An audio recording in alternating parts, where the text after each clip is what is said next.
കാരണം ഇനി ഏറ്റവും പ്രധാനപ്പെട്ട കാര്യം ഫൺടൂൺ എത്തുക എന്നതാണ്. ഇതോടൊപ്പം തന്നെ ഇന്ന് രാവിലെ 10 മണിക്ക് കേരളത്തെ പ്രതിനിധീകരിച്ചുകൊണ്ട് മുതിർന്ന മന്ത്രിമാരായിട്ടുള്ള മുഹമ്മദ് റിയാസും ശശീന്ദ്രനും ഇപ്പോൾ ഷിരൂരിലുണ്ട്. ഇതോടൊപ്പം മറ്റ് ഉദ്യോഗസ്ഥർ, അതായത് ഷിരൂരിലുള്ള ജില്ലാ കളക്ടർ, അതോടൊപ്പം തന്നെ പോലീസ് മേധാവി, ഈ കാർവാർ MLA അടക്കമുള്ളവർ ചേർന്ന ഒരു യോഗം ഇന്ന് രാവിലെ 10 മണിക്ക് ചേരും എന്ന് അറിയിച്ചിട്ടുണ്ട്. ആ യോഗത്തിന് ശേഷമായിരിക്കും ഇന്നത്തെ ഒരു രക്ഷാ ദൗത്യം അല്ലെങ്കിൽ ഈ തിരച്ചിൽ നടപടികളുടെ ഒരു കൃത്യമായിട്ടുള്ള ഒരു രൂപരേഖയാവുകയുള്ളൂ.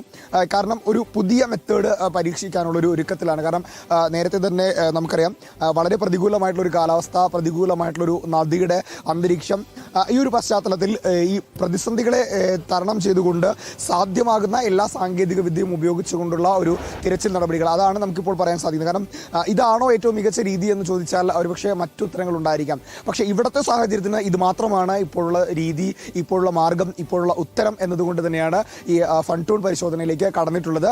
ഈ